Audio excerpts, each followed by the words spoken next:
नाही, खरं तर विरोधकांच्या टीकेकडे मी लाडकी बहीणच्या जर योजनेसंदर्भात आपण बोलायला गेलं तर मी काही फार आम्ही कोणी लक्ष देत नाही. त्याला कारणही आहे. कारण याच विरोधकांनी लाडकी बहीण योजनेवर टीका केली होती की हे आणूच नका, हिची अंमलबजावणीच करू नका, शासनाचं अमुक अमुक नुकसान होईल, तमुक नुकसान होईल. काही मंडळी तर हायकोर्टापर्यंत गेलेली होती. त्यामुळे ज्यांनी हायकोर्टामध्ये या योजनेच्या विरोधात केस दाखल केलेले आहेत त्यांना आज लाडक्या बहिणींचा पुळका येऊ शकत नाही.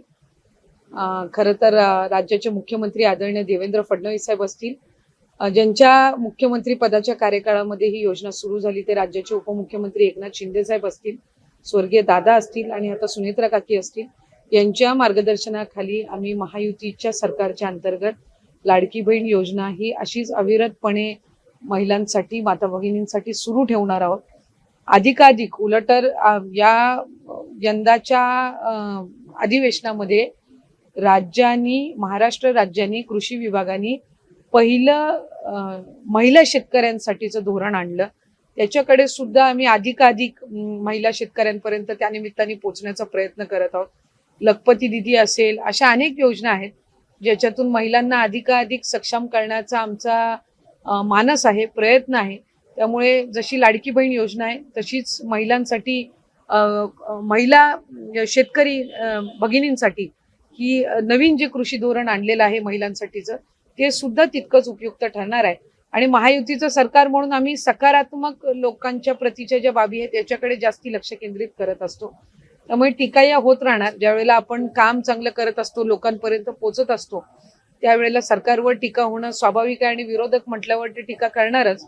पण आम्ही साधारणपणे महायुतीच्या सरकारचं एकच धोरण आहे की आपण अधिकाधिक लोकांपर्यंत शासकीय योजना यशस्वीपणे पोहोचवू. खरं तर महायुतीची एक सर्वात महत्वाकांक्षी योजना म्हणजे मुख्यमंत्री माझी लाडकी बहीण योजना आहे. याची KYC ची प्रक्रिया ही साधारणपणे गेल्या वर्षी ऑगस्ट महिन्यामध्ये सुरू झाली होती आणि त्याला पहिल्या सुरुवातीच्या ह्याच्यामध्ये जवळपास 3 महिन्याचा कालावधी देण्यात आला होता. मग वाढवून आणखीन 2 महिने दिला, आणखीन 2 महिने त्याच्यामध्ये वाढ झाली आणि असा 8-10 महिन्यांचा कालावधी हा KYC साठी दिला होता. आणि ही KYC प्रक्रिया ही फक्त ह्या लाडकी बहीण योजनेमध्ये नाहीये, तर ज्या ज्या राज्याच्या डायरेक्ट बँक ट्रान्सफरच्या योजना आहेत, म्हणजे DBTच्या योजना आहेत, ह्या सगळ्यांमध्ये KYC प्रक्रिया केली जात असते. आणि हा जो 80 लाखाचा आकडा आहे हा फक्त KYCचा नाही. यात KYCचे काही महिला असतील ज्यांनी KYC केलेली नसेल इतक्या मुदतीत सुद्धा, तेही आहेत. काही आम्हाला गेल्या 10-10.5 महिन्यापासून आम्ही एक IT विभागाचं म्हणजे इन्कम टॅक्सचा आम्ही जो आकडा, ज्यांचं उत्पन्न 2.5 लाखापेक्षा जास्ती आहे, हा डेटा जो आहे हा आम्ही त्या ठिकाणी मागवलेला होता. त्याला साधारणपणे 10-11 महिन्याचा कालावधी गेला. तर त्या जवळपास एक 11-11.5-12 लाख हा तो डेटा याच्यामध्ये 80 लाखामध्ये समावेश आहे. याच्यात 4.5-5 लाख अशा महिला आहेत ज्या 65 वयोगटाच्या पुढे गेलेल्या आहेत, जे वयाचा निकष आहे, तर त्यामध्ये असतील. त्याच्यानंतर याच्यात सरकारी कर्मचारी ज्यांनी लाभ घेतला होता ते काही हजारांमध्ये होते, 14-14.5 हजार असतील. त्यांच्याकडून वसुली जी आहे ही गेल्या 8 महिन्यापासूनच सुरू आहे. त्याच्यामुळे ते याच्यामध्ये आहेत. तर अशा पद्धतीनं काही नमो शेतकरीचे आहेत जे नमो शेतकरीचाही लाभ घेत होते, याचाही घेत होते. तर अशा पद्धतीनं ते साधारणपणे हा आकडा आहे. याच्यात सुद्धा काही आमच्याकडे ज्या लाभार्थी महिला आहेत त्यांनी विनंती केलेली आहे की त्यांनी KYC करून सुद्धा त्यांना लाभ हा बंद झालेला आहे. आम्ही त्याची फेर तपासणी करत आहोत, जेणेकरून कुठलीही महिला जिनी KYC केलेली असेल ती लाभापासून वंचित राहता कामा नये. त्याच्यामुळे राज्याचे मुख्यमंत्री देवेंद्र फडणवीस साहेब, एकनाथजी शिंदे साहेब, आदरणीय सुनेत्रा काकी असतील, मंत्रिमंडळ असेल, याच्यानी आपण ती ज्यांनी KYC केलेली आहे पण त्यांचा कदाचित काही कारणास्तव टेक्निकल अडचणीमुळे लाभ बंद झाला असेल, ती आम्ही करतोय.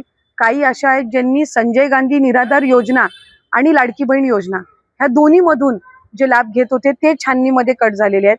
पण त्यांना दोन्हीपैकी एका योजनेचा कंपल्सरी लाभ हा आपण देणारच आहोत. त्याच्यामुळे जे अशा बाय डिफॉल्ट दोन्हीकडे लाभ घेत होते आणि दोन्हीकडनं त्यांची नावं कट झालेली आहेत, त्यांना दोन्हीपैकी एका योजनेमध्येच तरी 100% त्याचा शासकीय ह्या योजनांचा लाभ हा मिळणार आहे. काही RTOच्या संदर्भामध्ये तक्रारी केलेल्या आहेत. यातल्या 80 लाखामधल्या जवळपास 3-3.25 लाख हे RTOचे आहेत ज्यांचे वाहनं आहेत पण ते लाभ घेत होते. हा एक 6-8 महिन्यापासून डेटा मिळालेला आहे, असा कन्सॉलिडेट करून आहे. पण त्यातल्याही काही लाभार्थ्यांनी म्हटले की आमच्या नावाने म्हणजे निवेदन आलेली आहे की आमच्या नावाने कुठलंही वाहन नाहीये, तर त्याची फेरतपासणी होईल. तर त्या पद्धतीनं आहे. आणि साधारणपणे ज्यांनी ई-केवायसी चुकवलेली होती त्यांना 30 एप्रिल पर्यंतची मुदत ही देण्यात आलेली होती दुरुस्ती करण्याची. त्यामुळे असं आहे. एकूण खर्च आतापर्यंत किती झालेला आहे? साधारणपणे 2025च्या ऑगस्टमध्ये आपण ई-केवायसी ची प्रक्रिया सुरू केली आणि त्या ई-केवायसीच्या प्रक्रियेमध्ये आपण 6 महिन्याची मुदत, पहिल्या कालावधीमध्ये 1 महिना, नंतर आणखी विनंती आली, आणखीन 2 महिने, त्याच्यानंतर आणखीन 2 महिने आणि मग शेवटचा डिसेंबर 31 पर्यंत आपण ई-केवायसी ची मुदत दिली होती. त्यानंतर सुद्धा ज्यांनी ई-केवायसी 31 डिसेंबर पर्यंत केलेली आहे, पण त्यांच्या ई-केवायसी मध्ये काही त्रुटी राहिलेल्या आहेत, आपण त्यांना सुद्धा ते दुरुस्त करण्याच्या दृष्टिकोनातून एप्रिल महिन्यापर्यंत त्यांना संधी दिली आणि 31 ई-केवायसी ची प्रोसिजर साधारणपणे न केलेल्या महिला जवळपास 60 लाखापेक्षा अधिक आहेत, ज्यांनी कधीच ई-केवायसी ही या योजनेअंतर्गत केलीच नाही.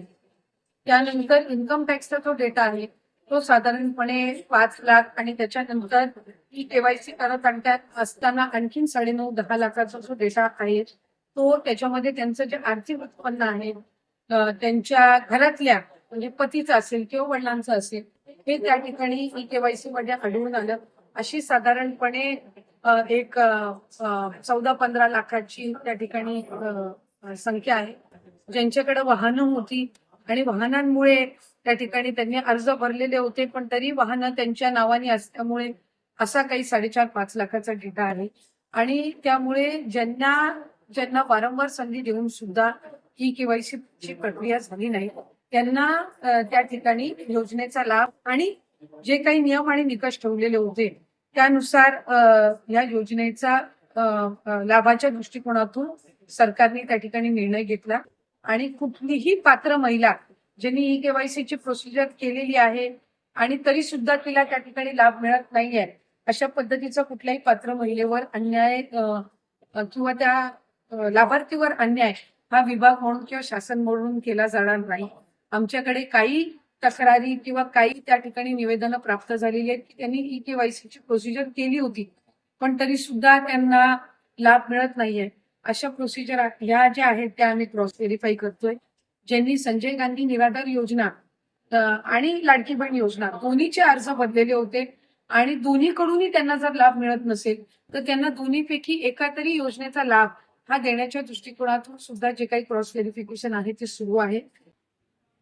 आताच्या घडीच्या लाडक्या बहिणींसाठी सर्वात मोठा हा निर्णय घेतला गेलेला आहे, कारण लाडक्या बहिणींची केवायसी अजून सुरू झालेली नव्हती आणि लाडक्या बहिणींना जे अपात्र आहेत त्यांना अजूनही लाभ मिळेल. त्यांना सुद्धा जाहीर केलेलं आहे की तुमच्या खात्यावरची सुद्धा रक्कम टाकण्यात येईल. आषाढी एकादशीच्या मुहूर्तावरती पंढरपुरातून हे जाहीर करण्यात आलं की ज्या बहिणी अपात्र आहेत परंतु त्या पात्र असून सुद्धा अपात्र करण्यात आलेले आहे त्या सर्व बहिणींना आम्ही पुन्हा एकदा लाभ देणार आहोत. त्यांसाठी जी केवायसीची प्रोसेस आहे ती लवकरात लवकर सुरू केली जाणार आहे.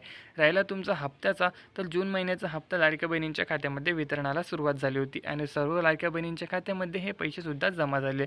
जुलै महिन्याचा हप्ता सुद्धा आषाढी एकादशीच्या मुहूर्तावर प्राप्त केला जाणार होता, परंतु तो त्या दिवशी प्राप्त होऊ शकला नाही. आज रविवार असल्याने लाडक्या बहिणींना हा हप्ता मिळाला नाहीये, परंतु सोमवारपासून याची जी यादी आहे ती जाहीर झालेली आहे आणि सोमवारपासून लाडक्या बहिणींच्या खात्यामध्ये जुलै महिन्याचा जो वाढीव हप्ता 2100 रुपयाची रक्कम ती सुद्धा वाटप केली जाणार आहे. उपमुख्यमंत्री एकनाथ शिंदे, देवेंद्र फडणवीस यांनी सुद्धा जाहीर केलं आहे की लाडक्या बहिणींची जी रक्कम आहे ती आम्ही जमा करत आहोत, परंतु बहुतांश लाडक्या बहिणी आहेत ज्या अपात्र ठरत आहे.